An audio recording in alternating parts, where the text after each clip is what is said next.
here in like 2 months, so this is a great treat for me. I'm glad to be back, and I guess this is pretty much the last class before the Easter Vigil, right? So this is the big one. So this is really good. We begin today, as we begin all things, in the name of Jesus Christ, in the name of the Father, and the Son, and the Holy Spirit. Eternal Father, we thank you for this time together. We thank you, first of all, for the gift of life. And we thank you for the fellowship and the ability to learn from each other and to get to know one another. And please open our hearts to your words. Open our minds to the teachings of your church. And help Deacon Ted to stay faithful to what you want to say to them. And we ask this through Christ our Lord, in the name of the Father, Son, and Holy Spirit. Okay, very good. So we're getting close now. You guys are getting close. And I'm always very inspired when I come here. It's like, you guys are still hanging in there.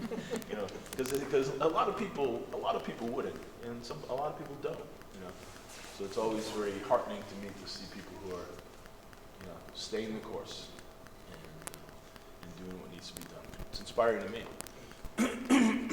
So, the topics I believe are the Triduum, right? Latin, and I know people keep saying Triduum, and they say Vigil. That's not actually how they pronounce it. It is Triduum, which means, it's a Latin word. Tri means three, like tricycle and everything else, and duum means days, right? It's a plural word of days in Latin. So it's the Triduum and the Vigil. And, you know, we have vigils in the church. We have vigils all the time. The most famous ones are when somebody dies, right? And people gather around the body and they have a vigil. In the old days, they would stay all night until the body was buried in the morning. And we also have vigils for each of the special holy days and things like that. So, of course, Easter is definitely going to have a vigil.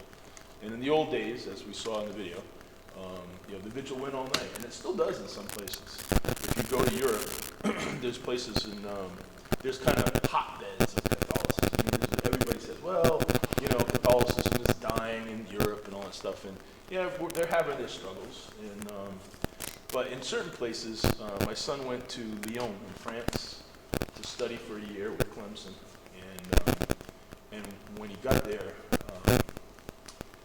I was afraid that he was, you know, I wanted him to be with a Catholic family because he was going to live with a Catholic family or with a family. And I was like, well, I hope they're Catholic. I hope they're going to go to church. I hope, you know, hope. And he gets there and he calls me. He goes, hey, Dad, I think we're okay. I'm like, what do you mean? He goes, well, they showed me my room, and there's an icon of Our Lady on the wall, so I think we're okay. Oh, thank you. And of course, they did. They went to Mass every Sunday. They dragged my son to Mass every Sunday. I was like, yes. And so it was a good thing. But Lyon seems to be like a hotbed of Catholicism in France. When we were in Paris, we didn't see that. Well, when my younger son and I went to Paris, and we were there on Palm Sunday, and we went to different places, we did not see the enthusiasm. But we were in Lyon, and it's like, wow. It's like, it's still alive, you know? And one of the things, before I was a deacon, long before I was a deacon, I had 3 sons, and you know we were just trying to practice as a family. And after Mass, my wife was always in the car with the kids, and they're like, "Where's Dad?" Dad was always in the narthex and talking to people, you know, and just, you know, at that point I wasn't studying to be a deacon or anything like that, but the people come up and we talk about things and like that, and they were like, "Come on, let's go, we want to go," you know. And then so it's funny because when Andrew got to, they went to the church that they were there in Lyon, and he said, "Dad, you would love this place." I was like, "Why?" Because after Mass, they all go out on the front steps, and they sit down and they open picnic baskets and they break out wine and they sit there and they talk and they drink and they eat. He goes, "It's fabulous. We're there for an hour after Mass." So my wife is like, oh, no, don't encourage me. Picnic lunches. So I felt it was a really good experience. And there are other places within Europe, in Portugal and Spain, that are like that. Fatima in Portugal and Lourdes in Spain, and all that, where on that Easter vigil, they are actually up all night long. It lasts till the dawn comes up, And so it's a very beautiful thing. It's very tiring, I'm sure. I have never stayed up all night on Easter. But they have fires, they have celebration and prayers. Switching it around, though, I've had a lot of European friends have come here. In fact, my first pastor from Ireland just came last week to visit us, and he went to San Antonio to visit. There's Irish priests all over the United States, by the way. There used to be lots and lots of them, but now they're getting older, and they're going back to Ireland to live, or they're taking care of their elderly parents or something like that that are dying off. So we're losing a lot of the Irish priests that came here as missionaries, and that's especially true in Africa. There was a lot of Irish missionaries in Africa, but now they're all becoming elderly. They're all going back to Ireland. And the sad part is that when we lived there, they actually closed down the biggest seminary they had in Dublin. Because when we moved there in 2018, there was one seminary left, and they closed it down and they sold it off to a Gaelic sports organization that's going to develop it into Gaelic football fields and hurling. This is their national sport, is hurling. They're going to put up hotels so teams can come like that. So it's a beautiful property worth hundreds of millions of dollars, and they're just going to sell it off and build it. So it's very, very sad. But a lot of times when they come and look and see the United States, they're amazed at how religious Americans are, even if they're not Catholic. Americans are very religious. We don't see it because we live here. And we can see that it's decreasing, which is of concern. But there's still, again, there's hot spots of Catholicism in the U.S. And what I like living down here, because I know you're going to be surprised, I am not a native Southerner. I'm a masshole. I'm from Massachusetts. And the whole time I was there, I never really met someone who was a convert, which is kind of odd if you think about it. I lived there most of my life when I was young. Never met anybody who ever converted from anything, from one religion to another. I went to a couple of Catholic schools. We had some Jewish kids that were there. Never met anybody that ever converted. And then when I moved down here, fully 1/3 of our parish, at least 1/3 of our parish, are converts. And I have to say, they're better Catholics than most cradle Catholics are, because they put the effort in to learn. They want to be here. And a lot of them gave up a lot to become Catholic. There was a woman that I met in Adoration when I first moved down in 2006. She was one of 13 kids. She was an older woman, and she had 7 kids. And she used to have adoration. In our parish, we had 24-hour-a-day adoration. So I was Tuesday at 8 o'clock, 8 to 9. And so when I came in, she was before me. There was another woman after me.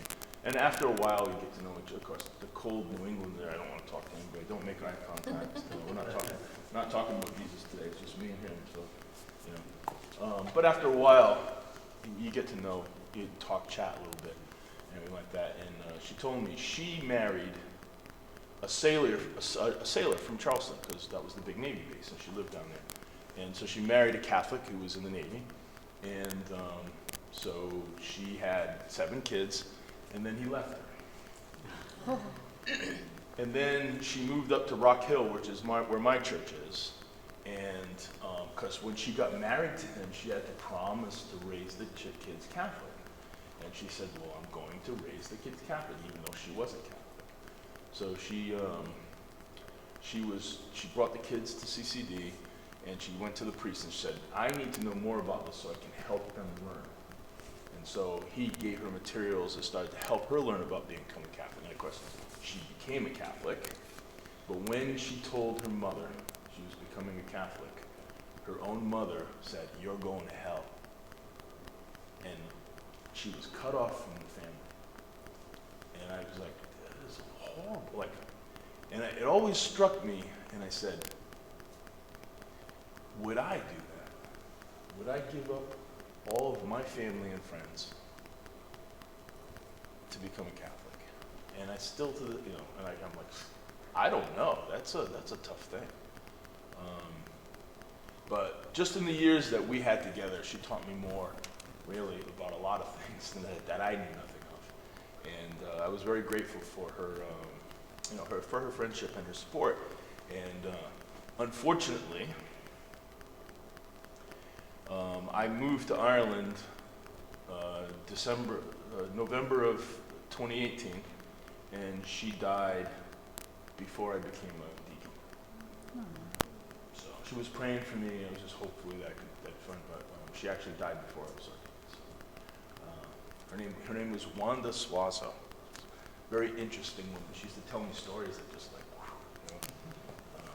Anyway, that's what I'd say. That's why I appreciate you guys, because seeing people who are interested and active and learning and, want to be part and practicing really inspires me.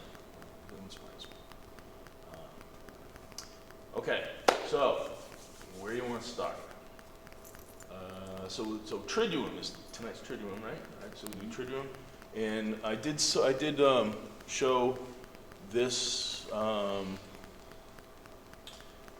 my 8th grade class, which they needed it though. It was good for them, and a lot of it was review. And there was a couple of new things, I'll talk about it later. There was a couple of things I didn't know that popped up, and but it actually opened up the door to answer a lot of questions. So it was very,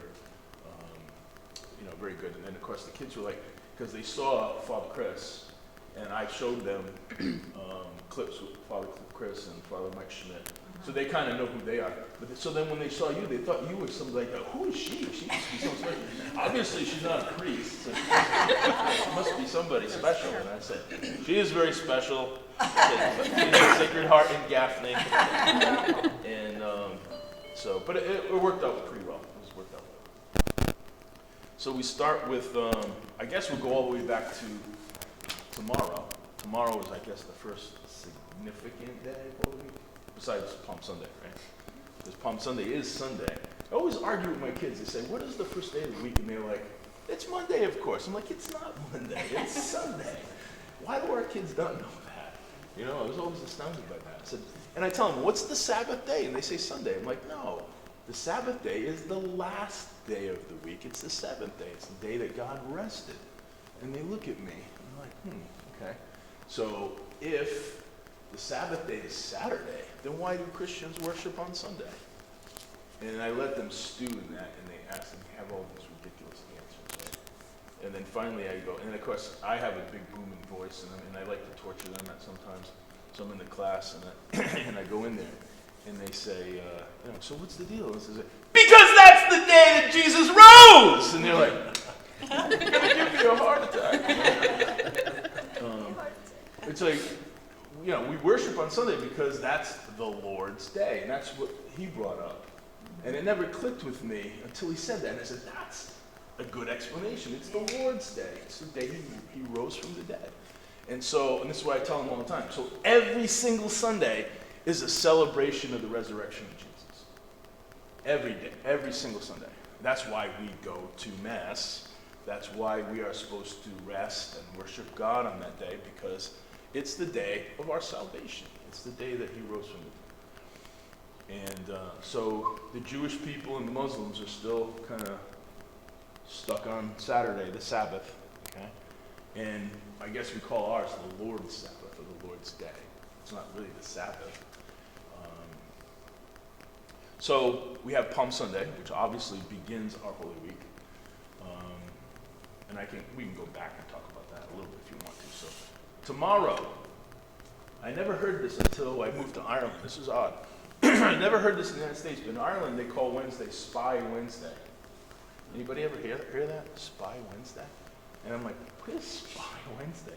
Well, that's the day that they say traditionally that Judas made the deal with the Jewish the Sanhedrin to turn over Jesus to them, to Herod's soldiers. And so he was the spy.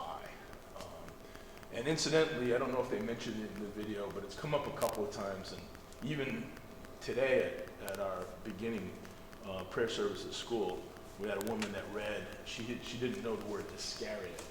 So we call one of Jesus' disciples was Judas Iscariot. Iscariot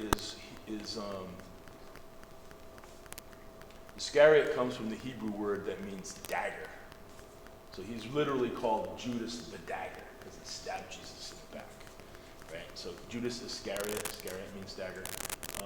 And so Spy Wednesday is supposed to be the day that he made the deal, and he got 30 pieces of silver for turning over Jesus.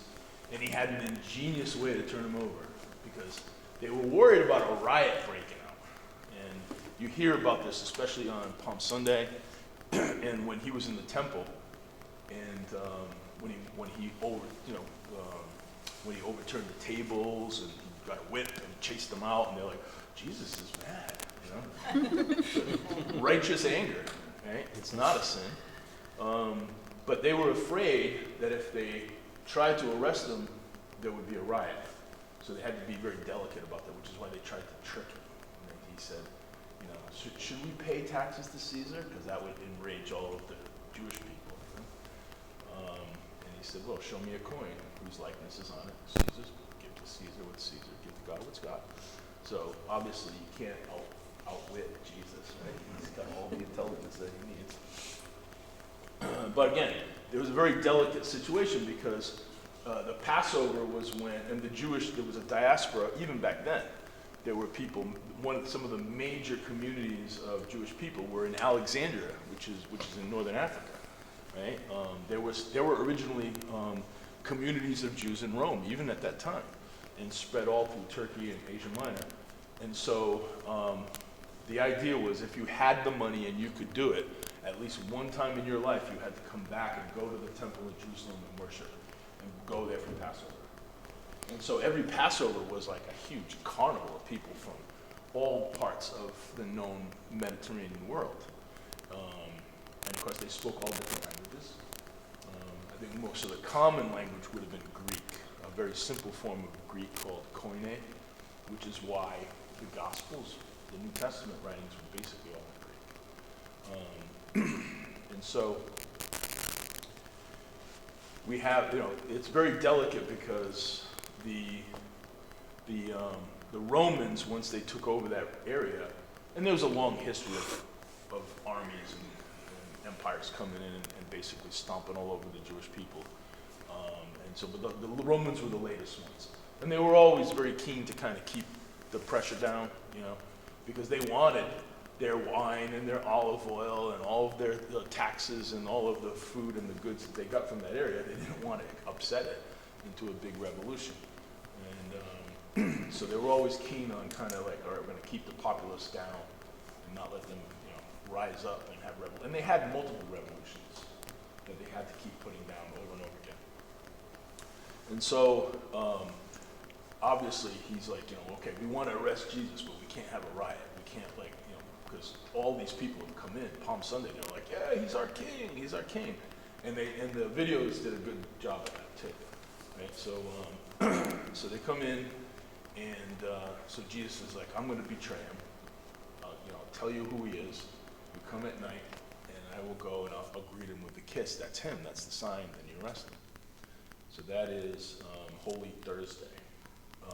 I was surprised to see at the end of that you actually included Father Bruce's homily on the fourth cup, because many years ago I read a book. I read the fourth cup, and I've always, really, really liked that. And I thought it answered a lot of my questions. So if you're curious, it's an excellent book. And I got to see him talk a few times. He teaches now for Franciscan University in Steubenville. Scott Hahn, he came down to Rock Hill once, and we went to see him, and I've seen him in a couple other places. But a really great guy. And so, where's I going with this? Okay, yeah, fourth cup, sorry, go back. And so Holy Thursday, we have the Last Supper. So he's celebrating the Seder meal.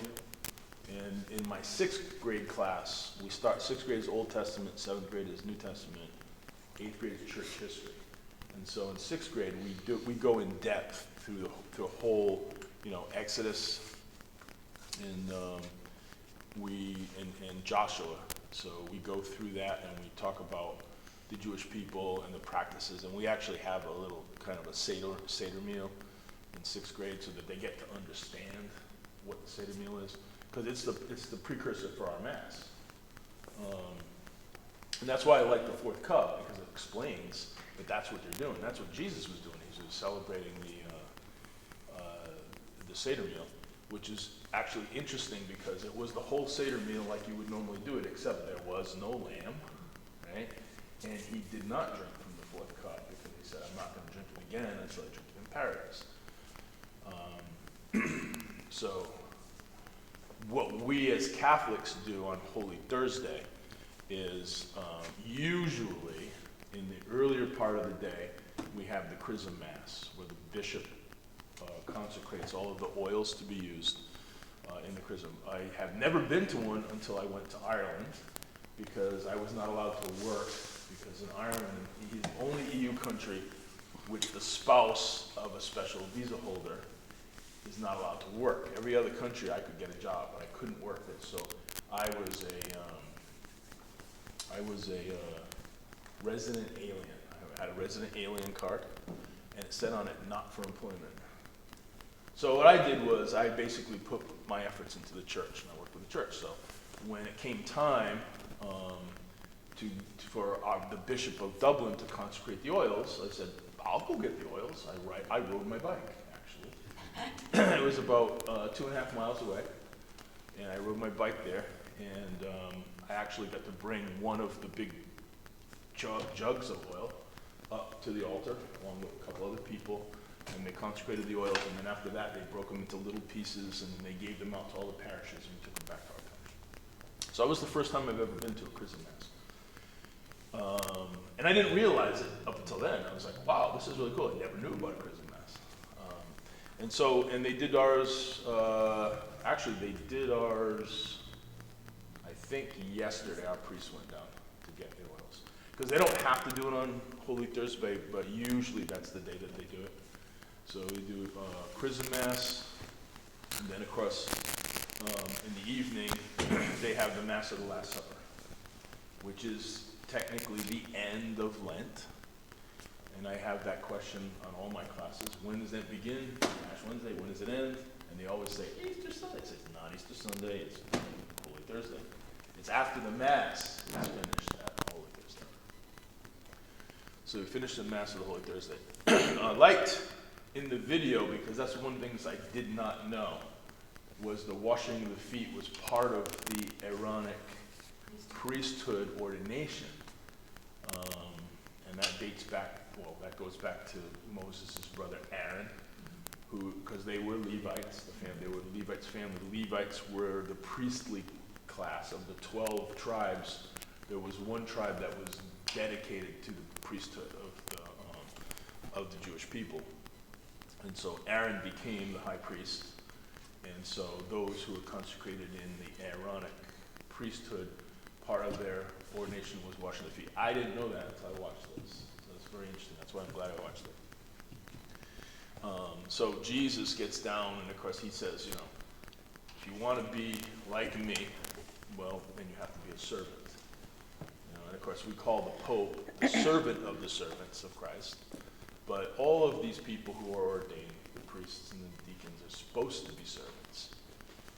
We're the ones that are supposed to be symbolically washing the feet, but we're the ones that are supposed to be cleaning up the vomit in the bathroom and doing all the stuff that nobody else wants to do for the community, because we're supposed to be servants.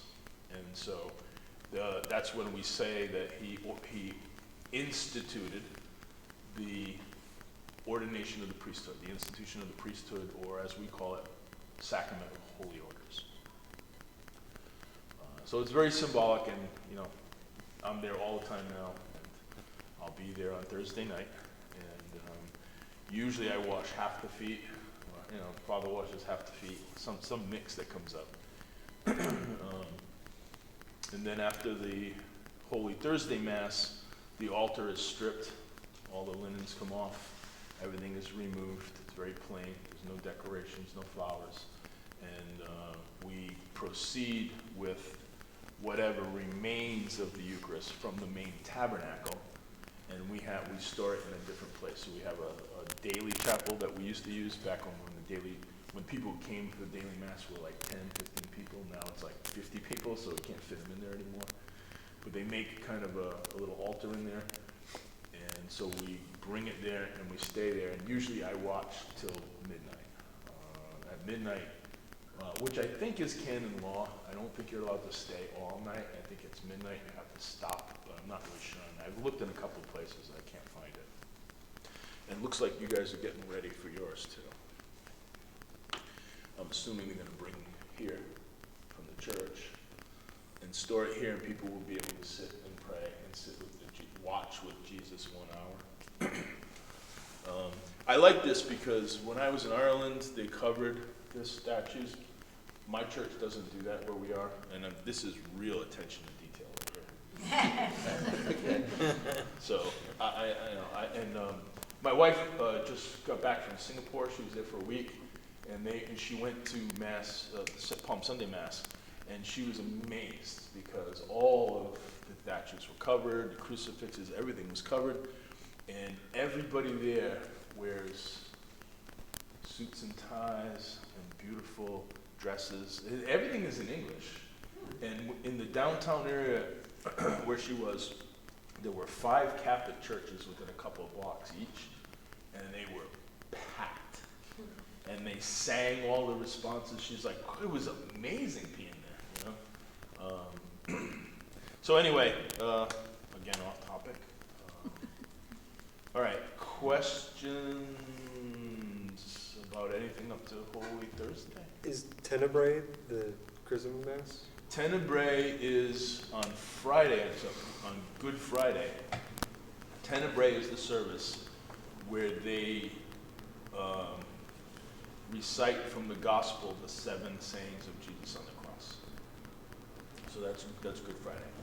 So on Good Friday we have veneration of the cross, which can include the 7 readings. So when I was younger in Massachusetts at St. Anne's, of all the crazy things, St. Anne's in Fall River, Massachusetts, we had a big church, and we had a life-size crucifix that was made like in the 1800s, and it had hinges on the arms. You really couldn't see them, but they could take a pin out and the arms would drop down, and then there was some way that they affixed it to the cross so they could take it off. So they actually took the body down from the cross on Good Friday.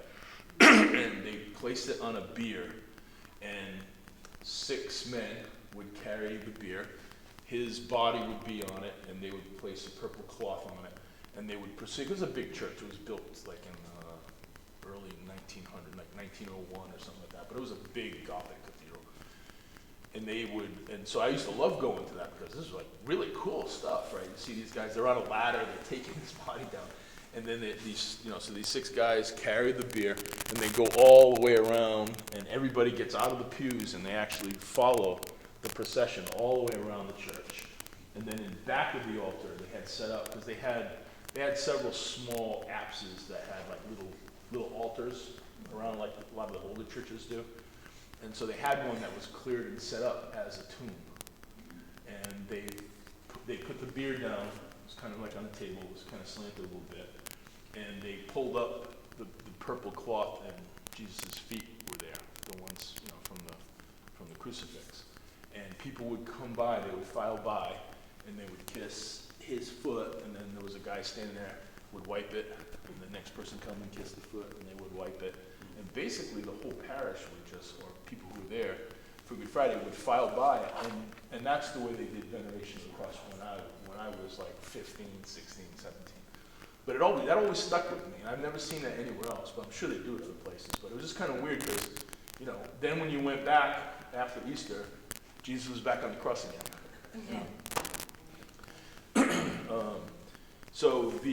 And during that, they recited the Passion, just like they do on Palm Sunday, and they actually have the 7 things that Jesus said on the cross.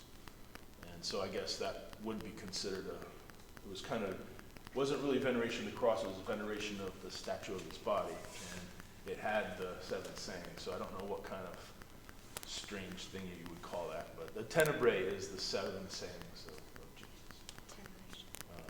Any other interesting thoughts or something that can come up? When's the last time that they consecrate the Eucharist?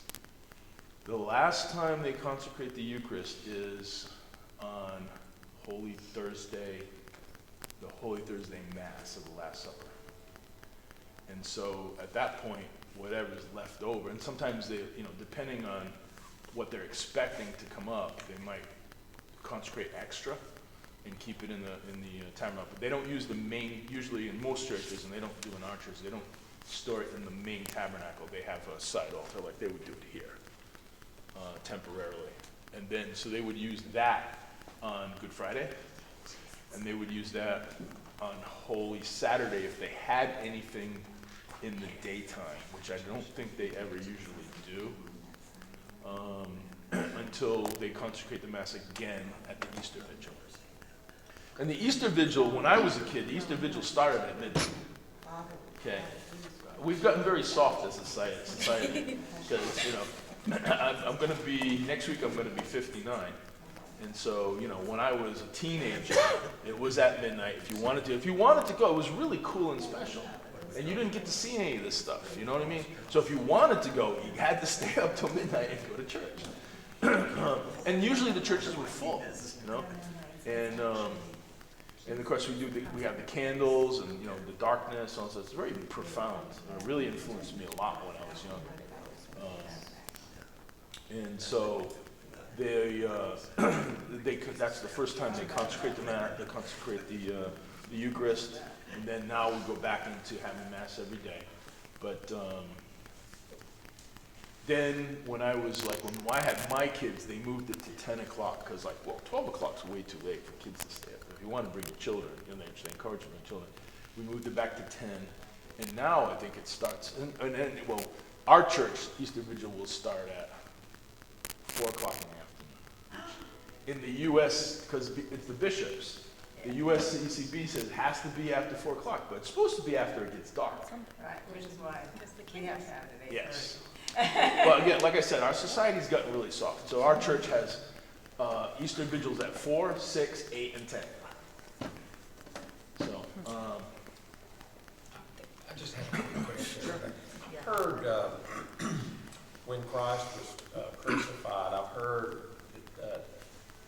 2 different things as far as the other 2 that other 2 men that were crucified with him. I've heard one, they were thieves, and I've also heard they were revolutionaries. Which was it, or not that it matters, but I was just curious, we have different different descriptions. Normally a thief wouldn't be crucified, so it would have been somebody who was of course, if you're a revolutionary, then you're a thief and you're a liar and everything else. But I don't know how to reconcile those 2. But I do know that when the time, because you can't leave, which is something I think that they started to talk about with the breaking of the legs. So when it comes to crucifixion, so these men were still alive, but Jesus had died. But you realize that Jesus' passion had started before that, okay? One of the things was, he was scourged at the pillar. He wasn't flogged, he wasn't whipped, he was scourged. And the scourging was a particularly ingenious, horrible punishment inflicted by the Romans.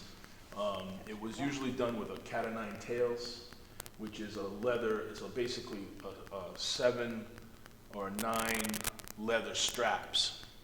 And the end of each strap would be a piece of metal or a piece of sharp stone, or a piece of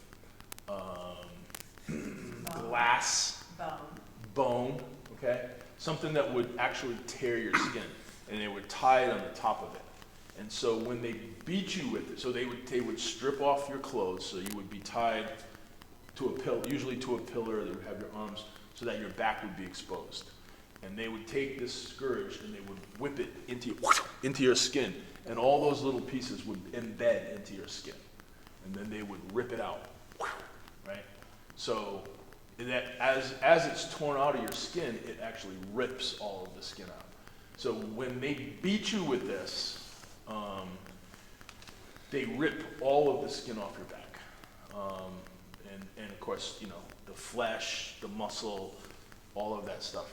I was privileged to see, to go to a presentation by a physician who was the guys that do the dead guys, what do we call those? Coroner. He was a coroner, and they examined the Shroud of Turin. You guys familiar with the Shroud of Turin? Okay, so they examined it as a coroner would do, and basically what they found, his observations found was, he was scourged. There were two men scourging him, and they could tell by the striations that one man was taller and another man was very short, but he had two guys that were scourging him from different sides. And basically said that with the evidence that was there was like really nothing left of his back. It was completely just, you know, so he would have lost a lot of blood, had been through pain, hadn't slept at all. Okay, and then of course they put the crown of thorns on him, they spit on him, they beat him up, right? If you look at the Passion of the Christ, ever seen the Passion of the Christ? That body, that corpus that's on the crucifix, is not the nice clean one that we see every day. And it would have been that way because the early writings of the people who were witnesses said that his body was emaciated, right? When we talk about something that's immaculate, right? Immaculate Mary means is blemish-free.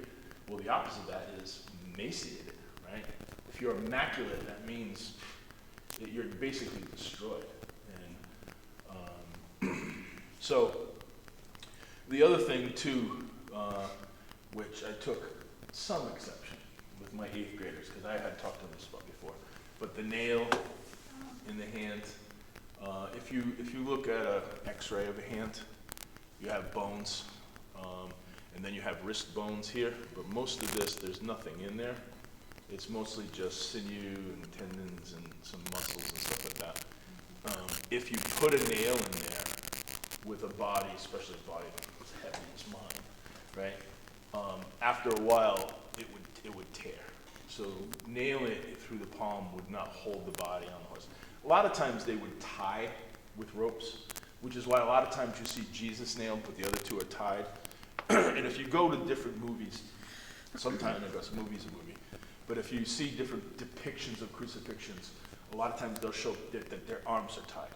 Okay, most people, when I was little, and most people even today, think that crucifixion, you die of blood loss, but you don't die of blood loss, you die of asphyxiation. So the military was really good at teaching me this, because when I was in basic training, they used to do the dying cockroach. You lay on your back and keep your arms and legs up, and everything. Oh, that's easy to do. Yeah, okay. After like an hour, your arms are so heavy. Okay, even if you just stand like this, after 10 minutes, it starts to really hurt. And the idea is, when you are suspended like this, you're basically putting a lot of pressure on your diaphragm. It's hard to breathe. Now, it's hard to breathe for a few hours, and most crucifixions lasted 3 days or more. So you would be tied up there for like 3 or 4 days, and you get to the point where your lungs are beginning to fill with fluid. And so the only way that you could really breathe was if you pushed yourself up from your legs to take a breath, and then you would hang down again, because your muscles would just become so tired over time. And 3 days to die like that is a horrible, horrible way to die. And of course, it was also public because that was the point of crucifixion, was to show all the people, don't mess with the Romans, right? Because that could be you. And of course, they were crucified naked because it was a humiliation, right, in front of the whole community. But the Romans, I mean, they would tie your arms, but the other specialty that they had was they would put, you know how your arm, and most of you must know about your anatomy, right? You have two bones, that's why you can turn your hand like this. And the Romans would put the nail right through the wrist, because the bones of your wrist would keep the flesh from ripping. But also, all of the nerves, because your hands are full of nerves, right? Because we touch things, we sense, we do all kinds of things. All those nerves go through here, which is why carpal tunnel syndrome, right? Because it blocks the nerves and all that. So putting a spike in between those two bones and hanging there for 2, 3, 4 days, extremely painful, obviously. And so that's, if they would just tie it with ropes, or they would normally put the spike through here. Now they did put the nail through the feet, and they would usually either do it like we usually see on crucifixes, of course we can't see them today. One foot on top of the other, put the spike through. Your feet have a lot more bones, and of course the weight is being pushed down, so they're not worrying about your feet tearing. And of course, after a while, again, you got to push up on that. Extremely painful to take your breath, and then you go back down again. The other way they used to do it, they found some evidence, actual ankle bones. They would nail, and if you saw the movie, I think it's called Risen. It was about 5 or 6 years ago. They depict Jesus. They nail each ankle to the beam. Same effect. You got to push up to breathe. So the idea was, for the Jews, you can't have any dead bodies on the Sabbath, right? So that's one of the things about the Jewish people. When you die, you're buried that day, right? So like one thing is that if you're a male, the males take you, they wash your body, they wrap you in the shroud. If you're female, the females take your body, they wash your body, they wrap you in the field, and basically by nightfall, you're underground. So you don't want any dead bodies laying around on the Sabbath. And again, the Romans are like, okay, we can't have guys waiting to die for 4 days, right? Because Sabbath's coming up by sundown is the next day, as they explained, right? And so if you wanted to hasten death, the easiest thing to do is break the legs, right? Because once you break legs, you're not pushing up to take your breath. How long can you hold your breath? You're looking at a couple of minutes, you're going to die. When they came to Jesus, he was already dead. So, and of course, his passion he had been tortured a lot longer before the other two guys were, right? So they broke their legs and they died. But when they came to Jesus, they saw he was already dead. And of course, the gospel says they took a spear and they stuck it up underneath his rib cage. They would have put it through his heart and make sure the guy's dead. You got to make sure the guy's dead, because if he's not dead, you're in a lot of trouble, right? So he's going to take the spear. He goes up under the rib cage, through the lung, and into the heart, which is why the gospel says blood and water poured out. Because blood, when they pierced the heart, but when they pierced the lungs, it was all that water that he was asphyxiating from that would have poured out, and then the blood would have poured out. So it would have been very obvious. I don't know if that matters at all to you, whatever it is. But okay, Mara. Yeah, I saw something today that was interesting. In fact, I've got just a little teeny bit more to finish up when I leave here. But for those of you that might be interested in it, Father Chris Aylar did his, I think it was the last one, but explaining the faith on scientific evidence for the crucifixion.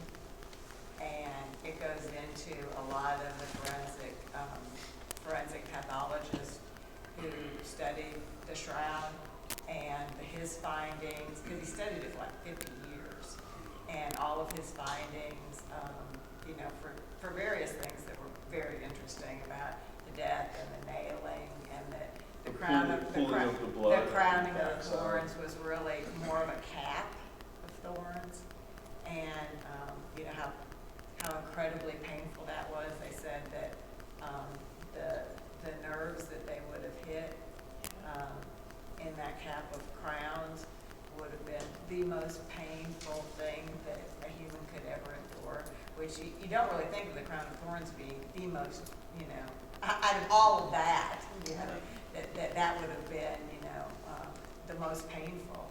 And of course, Jesus told St. Faustine and a bunch of people that it was really his shoulder wound that was the one that grieved him the most. But it was real interesting to see, from a scientific standpoint, all of the things that they said. And one of the things was that, when Deacon Ted was talking about, how his passion started so much earlier. Back in those days, prisoners were either scourged or they were crucified. Nobody was scourged and crucified because they would never make it. A lot of times you would die from the scourging. Exactly. Like if you would, in a lot of the scourgings, you were sentenced to how many times they whipped you, which is kind of like caning in Singapore, right? So you would be sentenced for something that you did. If you were a thief, they would say, you get 10 lashes with the scourge or 4 lashes with the scourge. But they, from the evidence that we have, they beat him to a pulp with the scourges, which normally they would release you to your family members and they would take you home, and most of the time you would die, because not only that, but there was very little way that they can, the antibacterials they had they're very crude, right? If they worked at all. If you had any kind of infection, you probably would end up dying anyway. So so it was very unusual to do both of those. Right, and I guess by Mosaic law that they were only you couldn't scourge someone more than 49 times, but there was evidence that he was actually scourged more than that. And the other thing that we forget a lot too is the Gospels do say that in his passion in Gethsemane in the garden, that he sweat blood, which is an actual human phenomenon. I forgot the name of it. It's like hemo something or other, but there are people who have been noted, even in modern times, that have been under such anxiety and strain that they have actually sweat blood. So the capillary is very close to the skin because of the anxiety and tension. They break and they excrete through your pores. My wife. Okay. I just don't want to interrupt your thought there, but what did you say? It was a miracle that he could carry his cross after this? I was going to say that too, because Yes. I used to think all the time, well, not all the time, but I realized at one point that he had, if it were me, right? I'm like, they're going to kill me anyway. I would just fall down and say, you carry it because, I'm already done. You already did the whole, I'm done. I'm not going to do it. But he worked to die. Yeah. And Physical strength horrifically. you'd have to do that. Yeah. You could just walk up the hill. But I think What kills me though is when you do the Stations of the Cross with each and every fall, because it's hard enough just to stay upright when you feel like you're gonna collapse, but once you've gone down and that wood has gone into you with that force of that fall, it takes so much more effort and energy to rise back up from that. And of course, you've done it 3 times. Oh my goodness. and of course, doing that too, they're kicking you and smacking you with the whips and telling you get up. You have And to. beating you, and you've already out of and this cap it's of horrible. thorns. And they're doing it in front of everybody, it is. including according to the statement on the Via Dolorosa, the Station of the Cross, in front of his mother. Right? And then of course the women of Jerusalem. So we have the mother of a lot of his disciples were there, right? The mother of Cleopas, and they were all there. I guess the point that I wanted to bring up too is when we talk about the passion, we talk about the beginning of it when he's arrested, the scourging. First of all, the sweating of blood, right? Obviously, he had an awareness that he was carrying all of our sins to his death, which is monumental, right? It's like saying, I'm gonna go drink the ocean. It's like, it's not possible. How is that possible? But, and of course, he's God.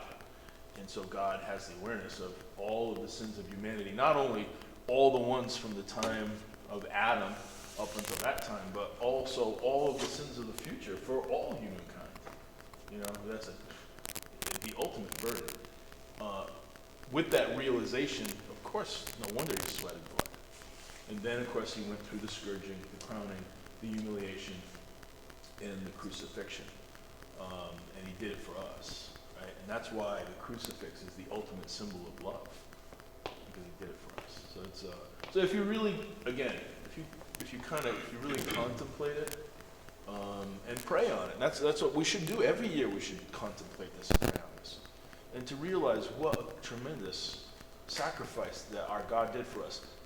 Not when we're good and holy and we act great, but he did it for us when we were jerks and we were sinners and we were horrible people, you know.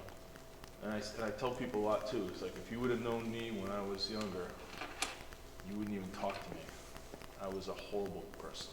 I was a terrible person, especially in my later teen years. You know? And I still feel embarrassed and ashamed for it, but I glory in the fact that Jesus has taken that on himself, and that was part of, you know, what I did was part of the pain that was inflicted on him, because he took it from me. So it's a tremendous meditation. Station of the Cross is very good meditation. So I don't know if we got as far as we wanted to go, all the way to Easter. But Any questions? I just wanted to make a comment when you were talking about the Roman soldier. So I've been doing a lot of studying about the saints stuff. So Longinus? how do you say it? I think it's Longinus. Longinus. I think that's Okay, so his feast day was pretty recent, I think. But actually, anyway, there's a small thing that I read, and that actually Monica sent to me. He was nearly blind. Yep. And when he stabbed Jesus, the blood and the water actually cured. Ran down on, touched them. Yeah, some of it went into his eyes, and that's when he proclaimed Surely that- this was Supposed to be the Son of God. that surely Mark 15:39, surely this is indeed the Son of God. And then he converted, left the army, took instruction from the apostles, and became a monk. And then when he was martyred by the governor, who was made blind by the demons that I guess he was basically, like had idols, and there's demons that made him blind. He martyred Saint Longinus? Longinus. Longinus or And some of the blood from him got into his eyes, and the governor he was cured was too. cured. Yeah. Pretty miraculous. I mean, Yeah, tradition says that Longinus, they didn't use their crack warfare troops to kill criminals like this. They used the old guys. And Longinus was kind of an old, retiring soldier who was going blind. And that was like his kind of like retirement job was, all right, we'll use you to kill the criminals. And it was just, so, again, it makes sense. The tradition says that happens, you know. But and then of course they called it the spear of destiny, and of course Hitler wanted to get it, and everybody wanted to have the spear of destiny. There's like 3 relics now in Europe. And I actually saw one of them in the capital. Where's the Habsburgs? Capital of Austria. Vienna. We went to Vienna, and we went in there, and there was all kinds of relics in there. And then they have one that they say is the true spear of destiny. So, there's one of 3, so you can pick one if you want.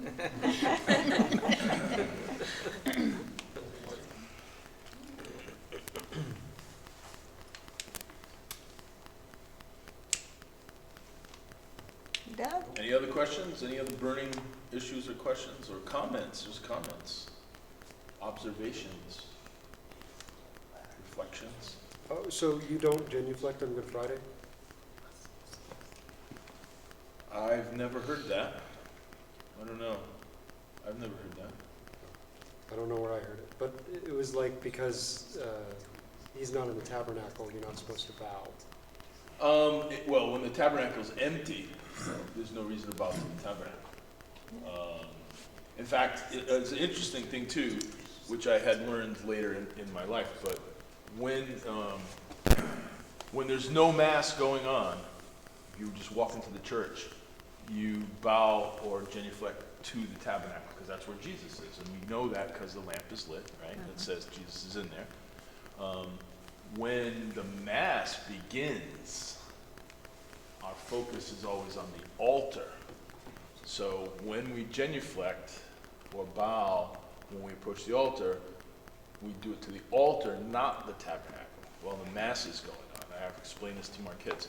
And some churches are kind of odd because some churches, the tabernacle will be to the side. Yeah.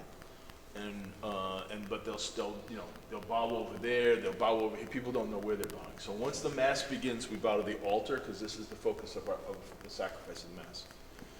When mass is not going on, we bow to the tabernacle. When the tabernacle is empty, ain't no reason to bow to it because Jesus ain't there. So I don't know if that answers your question. Well, Tristan, back to, I think one of Father Chris's videos when he was doing the in-depth look at the Mass, I think it was in that one. It was in one of them anyway, where they said that you only genuflect to the sacrament, or on Good Friday in veneration of the cross. You can genuflect to the cross on Good Friday. I think that's what it was, if I'm remembering right. Interestingly, I just found out the first year I was in Ireland, I read it was kind of strange because usually when I approach, so during the Mass, right, Father's consecrated the Eucharist, something like that, and we do the kiss of peace, and everybody says peace be with, and then I go to the tabernacle and I take the ciborium out with the remainder from the other Masses, right? And so I always used to go and approach, and I would open it, and I would bow, and then take the ciborium out and bring it to the table. And if you read about it, it says you shouldn't be doing that. Why? Because Jesus is already there. He's on the altar. Right. So you shouldn't, or the deacon or whoever's taking out the ciborium shouldn't bow because he's already present, which I thought was odd. And I thought, it's going to be hard for me to break the habit of doing that. Yeah. And of course, when we put it back, now all of the sacrament is in the ciborium. Now we take it back and put it in there, and then I do a profound bow when I close it, and that's okay. But taking it out, I'm not supposed to bow, and I really have a wrestle with that. Yeah.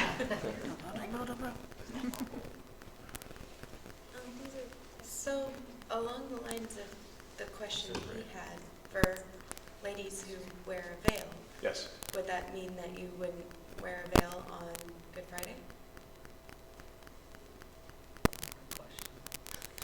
For the same reason?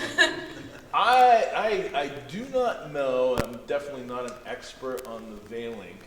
I know that the veiling comes from ancient Jewish custom. It has to do with social norms, which is why they say it's not necessary for today's. But I love it. I think it's a profound devotion.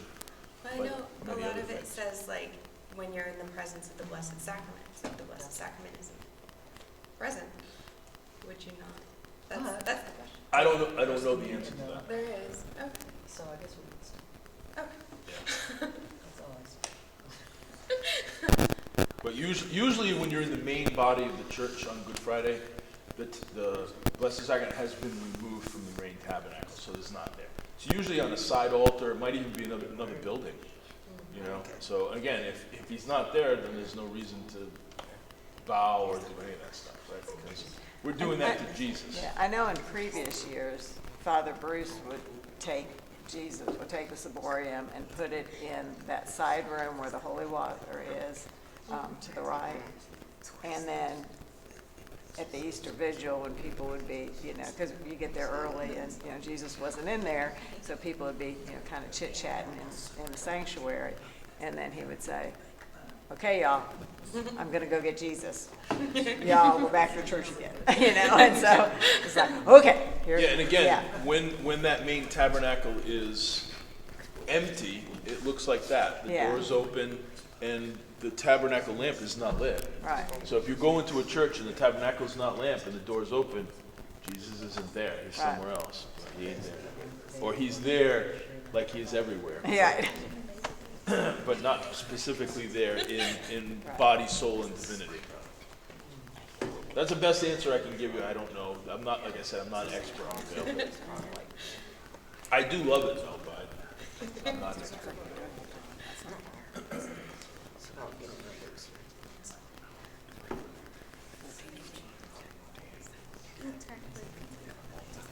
All right, guys, you ready to Kahoot it? Oh, I'm working on it. I had court brain. Court brain? I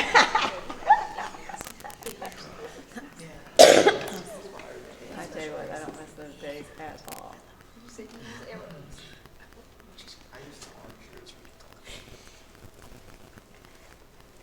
Yeah, I got called out once too.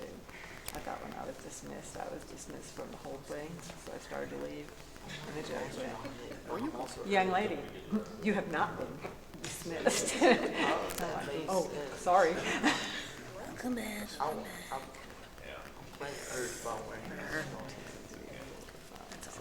Man, okay, like that. Okay. The Triduum, 3, 2, 1. Oh, yeah. What 3 days make up the Triduum? Holy Thursday, Good Friday, Easter Sunday, Holy Thursday, Good Friday, Holy Saturday, Palm Sunday, Good Friday, Easter Sunday, Palm Sunday, Easter Sunday, Divine Mercy Sunday.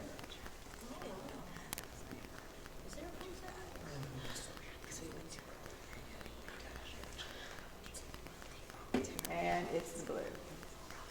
Holy Thursday, Good Friday, Holy Saturday. Alyssa's at the top. Woohoo! Go, Alyssa. Quiz. What 2 sacraments did Jesus institute at the Last Supper? Confirmation, Holy Communion, Holy Communion reconciliation, Holy Communion anointing of the sick, or Holy Orders, Holy Communion.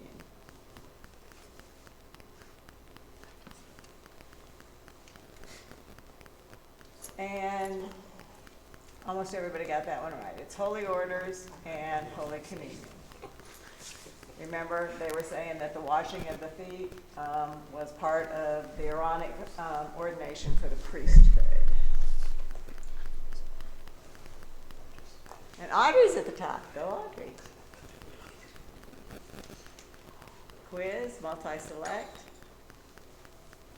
What happens at the Easter Vigil with the catechumens and candidates select all that are true? They are united with the Catholic Church. They receive their respective sacraments. They renounce Satan and all of his evil ways. They finish their journey of learning about the Catholic faith.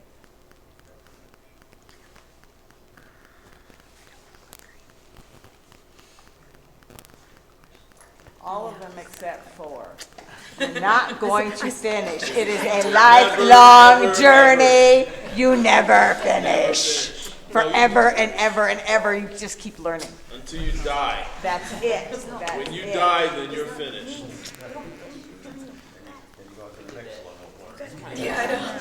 Brad, all right. The Woods are switching it up. Quiz. When did Jesus drink the 4th Passover cup and where was he?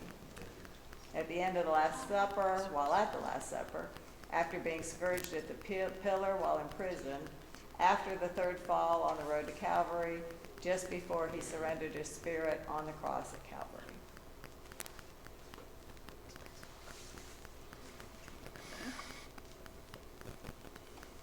And it is the green. When they took the hyssop branch and soaked it in the sour wine and gave it to him. Tristan's moving up, Brad. Watch out. Quiz, multi-select. Were Jesus' role in the sacrifice on the cross at Calvary? Select all that are true. Sacrifice, the willing sacrificial lamb. Pawn, the scapegoat for the Sanhedrin. Victim of Judas. High priest offering the sacrifice to the Father.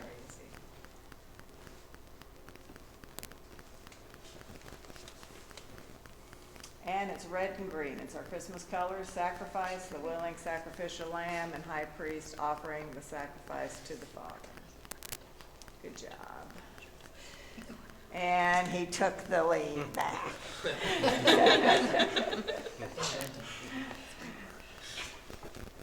Quiz. As with Jewish Passover tradition, what's required of us in order to fulfill the new Passover covenant with Christ? Put the blood over our doorposts, partake of Jesus' body, blood, soul, and divinity in Holy Communion each week, eat lamb weekly, or flee Egypt. We're fleeing.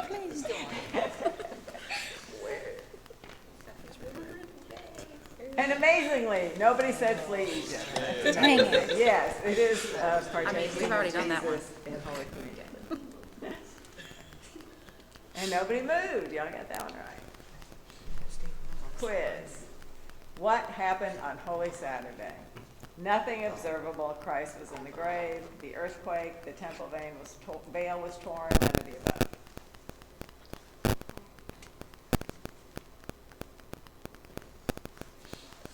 I know Audrey's going to get this. Nothing observable. Christ was in the grave. Nothing. No. She was making fun of my video. I liked it. Third place goes to Brad.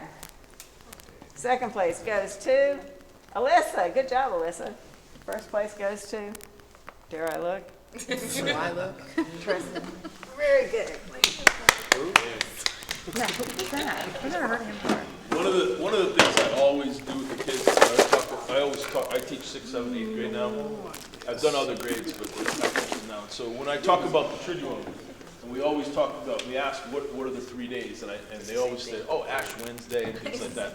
But I always talk about Holy Thursday, and then they always try to, it's Good Friday, and they always try to sneak Holy Saturday in there.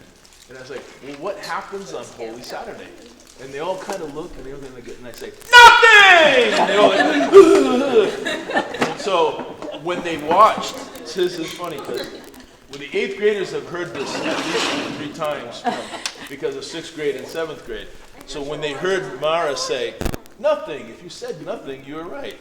And they a bunch of them kind of looked at me like, Is I it was gonna like, be nothing! I said, I like the way I say it better. But it makes them remember. It makes them remember. Yep, exactly.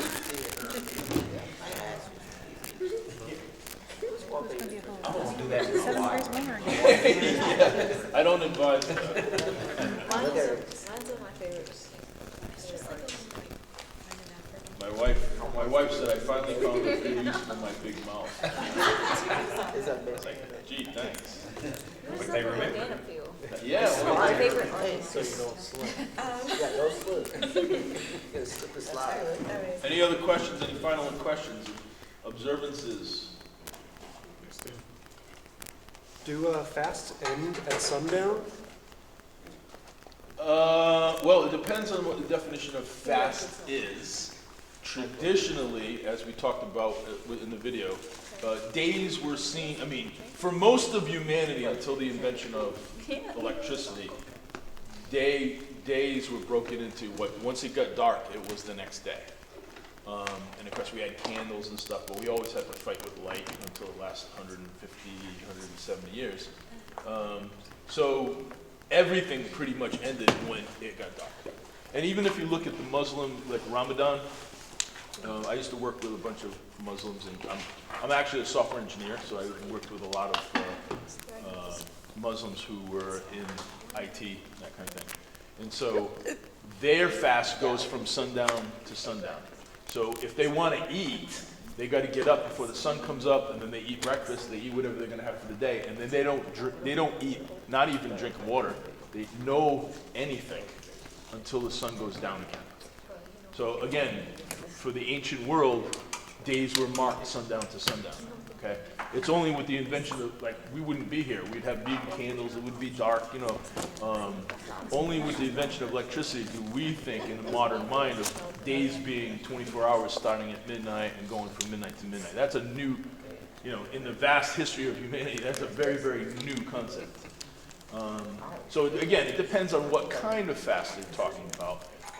If you look at our Orthodox brothers and sisters who make our fast look like child's play, they give up oil, eggs, flour. I mean, they go through a whole list of things that they don't eat for 40 days at all. You know, and that doesn't go from sundown to sundown. It goes from Ash Wednesday to Easter Sunday. And when the Jews fast, they fast for 24 hours, and that's from everything. They don't have water, food, anything. Net. Bubble gum. And even on you know, on the Sabbath, they're not allowed to do work. And the real strict Orthodox Jews, even turning on a light switch is work. And so what they have a whole bunch of new modern inventions. They have what they call kosher ovens. You might have heard of kosher ovens. What they do is basically it's a timer, right? And they make their food and they put it in, again, before it gets dark. Because once it gets dark, you don't do anything. So they put it in the oven, and that way they time it so it's going to come on the next day so they can eat dinner. Because you can't do any work. Even setting an oven is work. So again, it depends what you mean by fast. If you're talking about fast in the Catholic Church, used to be very profound, now not so much. You know, now we can have one meal, one whole meal on Ash Wednesday or Good Friday, and you can have two smaller meals to maintain strength, but not enough that putting them together puts you over 2 meals. And then when I say that to people I know who are Orthodox, they laugh at us. I know, you call that fasting? You are children with your training wheels, your fasting training wheels. That's what it, but that was not always the case. You know, if you go back 100 years, the fasts were very, very strict. In fact, many people even today, many Catholics don't even know this. You're supposed to fast 1 hour for food before you receive the Eucharist. They all know that. And I would say probably 50 to 80% of Catholics don't know that. You're ahead of the curve. But that's only been since Vatican II. If you go back before 1960s, you fasted from the night before when it got dark. You didn't eat anything until you received the Eucharist, which is why a lot of people went first thing in the morning, 6 a.m., because then you could eat. If you wanted to you wanted to go to 12 o'clock Mass, or, you know, where I was from in Massachusetts, we always had the last call Masses were very popular. 6:30, 7, 8:30, sometimes 9 o'clock on a Sunday. If you were to do that in a fast, that means you didn't eat all day long until you received the Eucharist. So, again, it depends on what your idea of fasting is.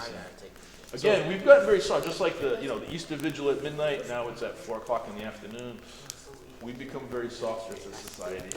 So on Good Friday when we fast, we'll start at midnight and end on Saturday. You are supposed to start at midnight, and you will end on midnight on Saturday. And you are allowed to eat 1 complete meal. And if you need to maintain your manly strength, you can eat up to 2 smaller meals, but no snacking. That's kind of interesting, because if it's a smaller meal, it's not a snack. So up two smaller meals, but together they can't eat. You can't eat. So you can eat 1.99 of a meal, I guess. Again, I don't understand. But then again, it's always up to you what you do. The Catholic Church makes the recommendation, and it gives us these week requirements. But I was involved a few years ago when we did some significant fasting for different things, where, for example, I would go 3 or 4 days with just bread and water. Now, I have to admit, it would be really good bread.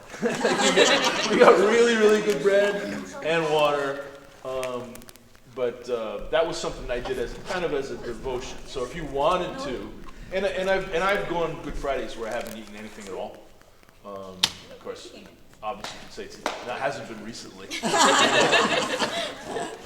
But yes, I mean you can do the things that you feel help you spiritually.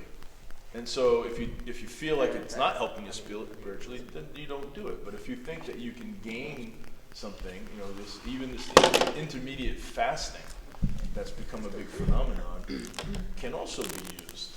You can say every Saturday or every Saturday in honor of Mary, I'm not going to eat. I know people. I met people who every Saturday they don't drink any alcohol in honor of Mary. Saturday is traditionally Mary's day. So Saturday, midnight to midnight, never drink any alcohol, no beer, nothing.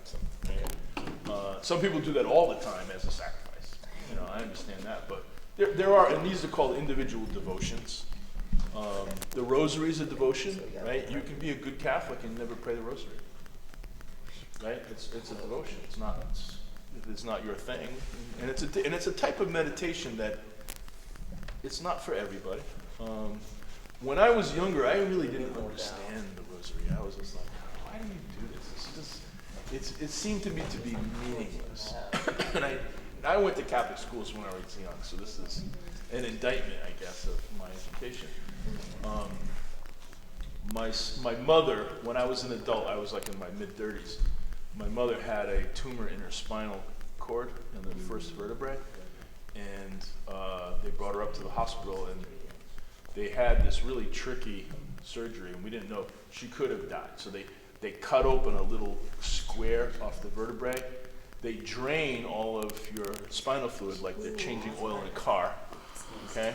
They go in and they scrape the inside of the spinal cord to get the tumor off, and then they refill it like an oil change.